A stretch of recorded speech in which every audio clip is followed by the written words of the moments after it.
अनिका ने जब मैसेज खोलकर पढ़ा तो मैसेज में लिखी रोहित की बात पढ़कर वो मन ही मन मुस्कुराने लगी।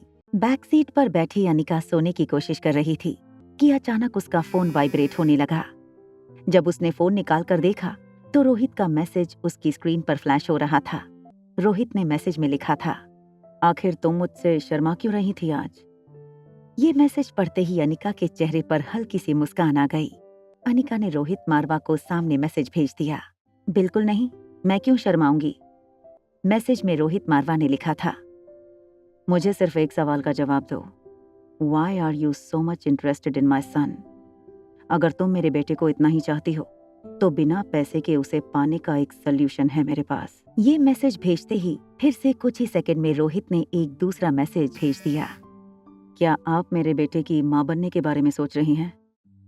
जैसे ही ये मैसेज अनिका की मोबाइल स्क्रीन पर फ्लैश हुआ, अनिका के गाल शर्म से लाल हो गए। अनिका को कुछ समझ नहीं आ रहा था कि आखिर रोहित की इस बात का क्या जवाब दिया जाए। तभी कुछ सेकंड बाद रोहित का और एक मैसेज अनिका के मोबाइल फोन पर आया। इस बार रोहित ने लिखा था, प्यार का इजहार करने का आपका तरीका काफी शानदार है और काफी यूनिक भी। ऐसा तरीका पूरी दुनिया में शायद ही किसी ने सोचा होगा। रोहित की इस बात से थोड़ा सा इरिटेट होकर अनिका ने उसे जवाब देते हुए एक ही बार में 3 मैसेजेस लिख दिए। आपको कोई गलतफहमी हो रही है मिस्टर रोहित मारवा, वो मैं नहीं हूँ जो तुम्हारे बच्चे को पालना चाहती है। दरअसल वो मेरी एक फ्रेंड है। वह मैसेज पढ़ने के बाद रोहित मन ही मन अनिका के इस बहाने पर हंसने लगा। रोहित अच्छी तरह से जानता था कि अनिका जिस फ्रेंड के बारे में बात कर रही थी वो फ्रेंड और कोई नहीं बल्कि खुद अनिका थी। रिया की स्कूल में इस वक्त स्नैक एंड प्ले आवर चल रहा था। जिन बच्चों ने अपना स्नैक कर लिया हो उन्हें खेलने की इजाजत दी थी। रिया ने अपना टिफिन खोलकर किन्नरी टीचर को टिफिन के अंदर रखे बॉइल्ड वेजिटेबल्स और बॉइल्ड अंडे दिखाते हुए कहा, देखिए आज के दिन मेरे घर वालों ने टिफिन में क्या रख दिया। What happened? क्या तुम्हें टिफिन में रखा हुआ खाना पसंद नहीं? देखिए ना, आज तो मेरा उपवास है। I cannot eat egg. पता नहीं ये बात मेरे घर वाले कब समझेंगे। ठीक है, अगर तुम्हें और कुछ खाना है तो मैं अपना टिफिन निकालती हूँ, तुम उसमें से खा लो। रिया ने बड़ी ही स्वीटली किन्नरी टीचर की इस बात का जवाब देते हुए कहा, नो टीचर, मैं घर जाकर ही खाना खाऊंगी। मेरी मम्मी ने मुझे बाहर का खाना खाने से स्ट्रिक्टली मना किया है और मम्मी की बात नहीं मानूंगी तो वो हर्ट हो जाएंगी ना। किन्नरी टीचर को रिया की ये बात पर बहुत प्यार आ गया। उसने रिया के गाल पर हाथ फेरते हुए कहा, ओके, तो ये टिफिन तुम अपने बैग में रख दो और जाकर खेलो दूसरे बच्चों के साथ। टीचर के मुंह से ये बात सुनते ही रिया ने अपने दोनों हाथ हवा में उछालते हुए किन्नरी टीचर को कहा, ये thank you so much teacher. Riya अपनी फेवरेट बार्बी डॉल के पास जाकर तेजी से उसे उठाने लगी। तभी किसी लड़की ने जोर से उस बार्बी डॉल की टांग खींचकर अपने पास ले लिया। जब रिया ने मुड़कर देखा कि इस तरह से इतनी क्यूट बार्बी डॉल को टांग से खींचकर किसने पकड़ा हुआ था, तो वो ये देखकर हैरान हो गई कि सामने खड़ी लड़की मिश्का मेहरा थी। मिश्का बड़े ही गुस्से से अपनी आंखें छोटी करके रिया की ओर देख रही थी। अपने दांत कचकचा के मिश्का ने रिया से कहा, तुम जानती हो ना कि जब तक तुम्हारी मम्मी मेरी मम्मी से बेटर डांसर नहीं ढूंढ लेती तब तक तुम्हें फंक्शन में पार्टिसिपेट नहीं करने दिया जाएगा। तुम झूठी हो, बहुत बड़ी लायर हो तुम। मिश्का ने एक सॉफ्ट टॉय जमीन पर पटकते हुए रिया से कहा, तुम एक झूठी हो और झूठों के साथ हमें नहीं खेलना चाहिए। मैं तुम्हारे साथ नहीं खेलना चाहती। तुम इस प्ले रूम में हम सब बच्चों के साथ नहीं खेल सकती because you are a liar, your pants on fire. बिना डरे रिया पास खड़ी मिश्का और उसके दोस्तों के पास गई और अपनी बड़ी बड़ी आंखों से उन सबको घूरने लगी। आई डोंट माइंड अगर आप मेरे साथ नहीं खेलना चाहते हो। वैसे मैं भी तुम्हारे साथ नहीं खेलना चाहती। जिस तरह तुम्हें सिखाया गया है कि लायर बच्चों के साथ नहीं खेलना चाहिए, वैसे ही मुझे भी लगता है कि मुझे तुम जैसे स्टूपिड, रूड और जिद्दी बच्चों के साथ नहीं खेलना चाहिए। रिया के मुंह से ऐसी बातें सुनकर मिश्का की बड़ी बड़ी आंखों में अचानक ही आंसू आ गए। थोड़ी देर अपने आंसू रोकने की कोशिश करने में जब वो बच्चे नाकामयाब हुए तो सब एक साथ जोर जोर से रोने लगे और इन बच्चों की लीडर मिश्का रोती हुई आवाज में रिया से कहने लगी, तुम सेल्फिश हो, तुम रूड हो और तुम जिद्दी बच्ची हो, हम नहीं। स्कूल छूटने का वक्त हो चला था और बच्चों के पेरेंट्स बाहर उन्हें पिक करने के लिए रेडी खड़े थे। रोती हुई मिश्का और उसके फ्रेंड्स दौड़कर बाहर की ओर जाने लगे। किन्नरी टीचर को इस बात का डर था कि मिश्का की मम्मी ने जो कहा है कहीं वो सचमुच में ना कर दें और वो नहीं चाहती थी कि रिया को उस बात की सजा मिले जो गलती उसने कभी की ही नहीं थी। तभी किन्नरी टीचर ने रिया के सर पर हाथ घुमाते हुए उससे पूछा, रिया बेटा, क्या तुम्हारी मम्मी ने सिमरन मेहरा से कोई बेहतर डांसर ढूंढा है? किन्नरी टीचर को रिया और उसकी मम्मी अनिका से बहुत लगाव था। किन्नरी टीचर ये नहीं चाहती थी कि रिया को स्कूल से निकाला जाए। किन्नरी टीचर रिया की बड़ी बड़ी आंखों में देखकर अपने सवाल के जवाब का इंतजार करने लगी। तभी रिया ने मुस्कुराते हुए बड़ी ही स्वीट और इनोसेंटली किन्नरी टीचर से कहा, हाँ टीचर, मेरी मम्मा मिश्का की मम्मा से भी बेहतर डांसर ढूंढ लेंगी। मेरी मम्मी एक बार जो तय कर लेती हैं, फिर उसे पूरा किए बिना हार नहीं मानती, और इसीलिए मुझे पूरा यकीन है कि मेरी मम्मा बहुत ही जल्द सिमरन टीचर से भी बेटर डांसर ढूंढ कर रहेंगी। रिया, तुम सचमुच लकी हो कि तुम्हें ऐसी मम्मा मिली है। ये सुनकर रिया की आंखें बड़ी हो गईं। मन ही मन रिया इस बात पर कहीं न कहीं हंस रही थी, मगर किन्नरी टीचर की एक बात से रिया भी सहमत थी कि रिया सचमुच बहुत लकी थी। किन्नरी टीचर रिया का हाथ पकड़कर उसे स्कूल के मेन एग्जिट की ओर ले गई। मेन एग्जिट डोर पर अंजलि मामी अपने ड्राइवर के साथ रिया का वेट कर रही थी। किन्नरी टीचर ने रिया का हाथ अंजलि मामी के हाथ में देते हुए कहा, देखिए, आप रिया की मम्मी को मेरा एक मैसेज पहुंचा दीजिएगा। सिमरन मेहरा से बेहतर डांसर ढूंढने के लिए वो ज्यादा जोर न लगाएं। अगर वो सिमरन मेहरा से ज्यादा बेहतर डांसर नहीं ढूंढ पाई तो कोई बात नहीं, मैं कोई ना कोई रास्ता निकाल लूंगी। किन्नरी टीचर की ये बात सुनकर अंजलि थोड़ा सा हैरान हो गई। अपनी हैरानी और कंफ्यूजन में उन्होंने किन्नरी टीचर से पूछा, क्या हुआ? Is there any problem? क्या स्कूल में रिया और अनिका के साथ कुछ हुआ है? जब अंजलि मामी ने टीचर से कहा कि उसे कुछ नहीं पता, तो किन्नरी टीचर ने अंजलि मामी को जो कुछ भी हुआ था कुछ दिनों पहले सिमरन और अनिका के बीच में, उसके बारे में सब कुछ बता दिया। ये बात सुनकर अंजलि मामी थोड़ा परेशान नजर आने लगी। किन्नरी टीचर ने भी टेंशन में अपनी उंगलियां घुमाते हुए अंजलि मामी से कहा, इस बात की फिक्र तो मुझे भी है। सिमरन मेहरा बहुत बड़ी बड़ी कॉम्पिटिशन जीत चुकी है और डांसिंग सर्कल में उनका बहुत बड़ा नाम है। मैंने मेरी दोस्त से भी पता किया है, उसे अगर इंटरनेशनल बॉलरूम डांस चैंपियनशिप में अगर किसी ने हराया है तो वो सिर्फ एक लड़की है, श्रेया अय्यर। शायद बेंगलुरु में रहती है। मुझे तो डांस का इतना शौक नहीं है, न ही मुझे डांस के नए ट्रेंड्स के बारे में कुछ पता है, मगर इंटरनेट और अपने फ्रेंड से मैंने जो कुछ भी पता किया है उससे तो यही लगता है कि अगर हमें इस सिचुएशन से बाहर निकलना है तो किसी तरह श्रेया अय्यर को कांटेक्ट करना होगा। अंजलि मामी टीचर की ये बात सुनकर बहुत हैरान हो गयी। मल्होत्रा हाउस, जिस अनिका के बारे में अभी अभी अंजलि मामी और किन्नरी टीचर इतने परेशान थे, वो डांस पार्टी से थक हार कर अपनी दोस्त श्रेया और अपनी कजन श्वेता के साथ मल्होत्रा हाउस पहुंची थी। बेडरूम के पास पहुंचते ही श्रेया ने अनिका से पूछा, क्या अनिका तुम सचमुच मुझे अपने साथ नहीं सोने दोगी? अनिका ने श्रेया को जवाब देते हुए अपने बेडरूम का डोर हंसते हुए बंद कर दिया। श्रेया अय्यर की तरफ अपनी बहन अनिका का ऐसा बिहेवियर देखकर श्वेता को बहुत अजीब लगा। उसे इस बात से डर लग रहा था कि बार बार अनिका जिस तरह इतनी बड़ी स्टार का इंसल्ट कर रही थी, वो देखकर कहीं श्रेया को बुरा न लग जाए। मगर अनिका का ऐसा रिएक्शन देखकर श्रेया को अनिका के लिए फिक्र होने लगी थी। जब श्रेया ये सब कुछ सोच रही थी, उसे बंगले के बाहर एक कार के रुकने की आवाज आई, जिसमें से रिया अपने हाथ हवा में उछालती हुई आवाज करती हुई बंगले के अंदर आने लगी। रिया की आवाज सुनकर अनिका के बेडरूम के पास खड़ी श्रेया अचानक एक्साइट हो गई और रिया का नाम लेकर वो दौड़कर स्टेयरकेस उतरने लगी। पीछे चल रही अंजलि मामी अभी भी अपने ख्यालों में थी। उनके मन में बस इस वक्त सिर्फ एक ही ख्याल बार बार आ रहा था कि किसी तरह वो श्रेया अय्यर को कांटेक्ट करके मदद के लिए उसे दिल्ली बुला सकें। अंजलि मामी ने रास्ते में कई सारे फोन कॉल कर लिए थे, मगर अब तक श्रेया अय्यर के बारे में कोई इन्फॉर्मेशन उन तक नहीं पहुंची थी। कुछ देर सोचने के बाद अंजलि मामी ने अपना फोन निकालकर अपने भाई का नंबर डायल कर दिया। फोन उठाते ही उस तरफ से अंजलि मामी के भाई पीयूष रायचंद की आवाज उनके कानों पर पड़ी। अब इस बार क्या चाहिए तुम्हें?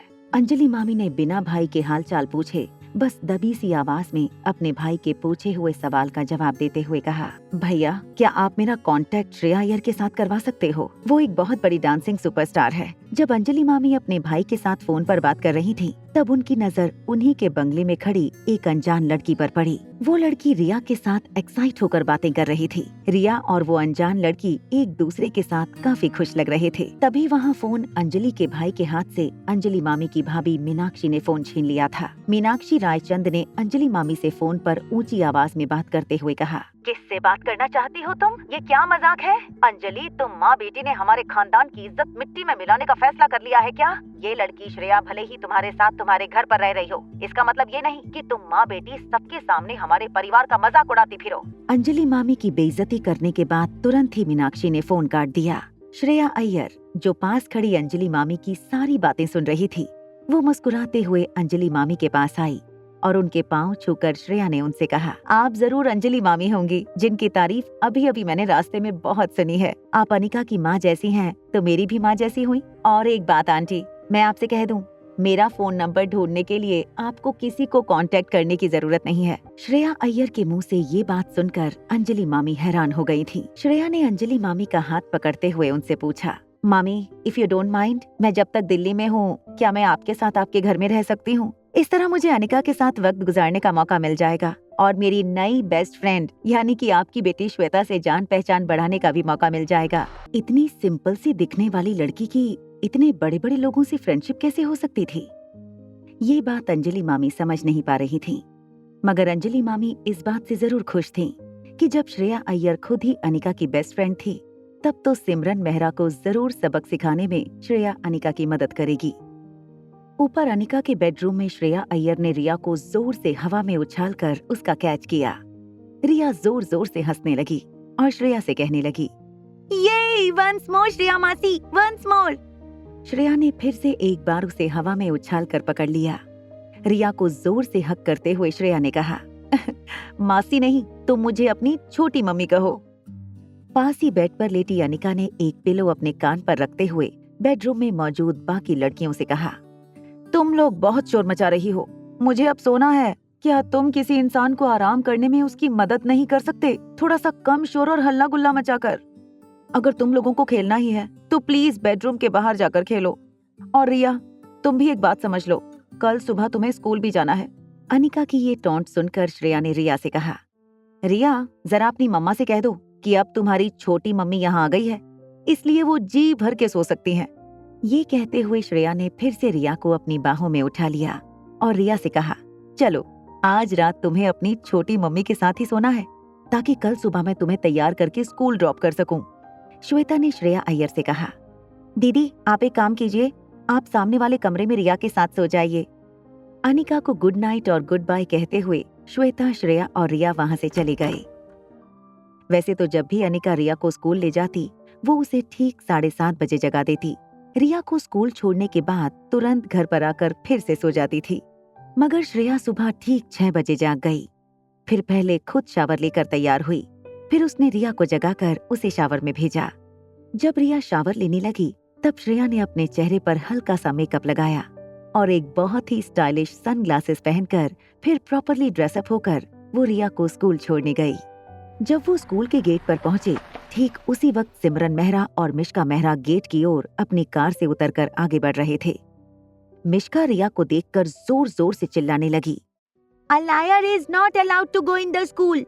मगर इससे पहले कि रिया मिश्का को कोई जवाब दे पाती, मिश्का की मम्मी सिमरन मेहरा ने रिया को टोकते हुए कहा, इतनी छोटी सी उम्र में झूठ बोलना कहाँ से सीखा है तुमने? झूठ बोलना बिल्कुल अच्छी बात नहीं।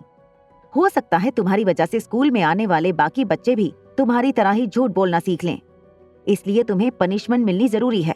क्योंकि सिमरन भी स्कूल की एक टीचर थी, वो उन बच्चों को पनिशमेंट दे सकती थी जो बच्चे स्कूल की कोई भी डिसिप्लिनरी एक्शन या स्कूल रूल्स के खिलाफ बर्ताव कर रहे हों। सिमरन मेहरा ने रिया को पनिश करते हुए उसे कहा, तुम यहीं स्कूल के गेट के बाहर खड़े रहकर 25 बार जोर जोर से कहो कि मैं एक्सेप्ट करती हूँ कि मैं एक झूठी बच्ची हूँ और आज के बाद कभी झूठ नहीं बोलूंगी।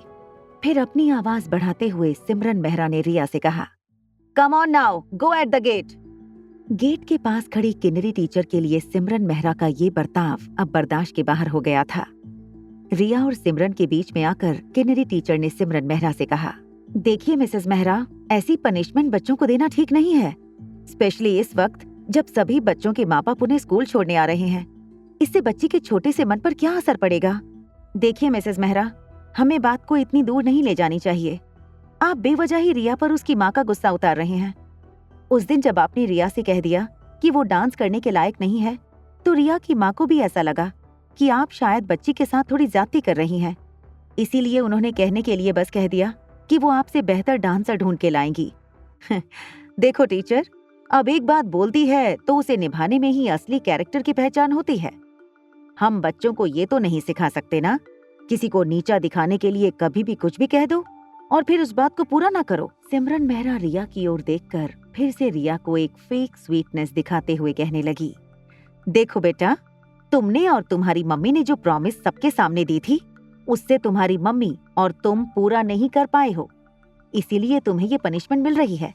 तभी सिमरन के कानों पर एक बहुत ही सॉफ्ट मगर सुनी हुई आवाज पड़ी।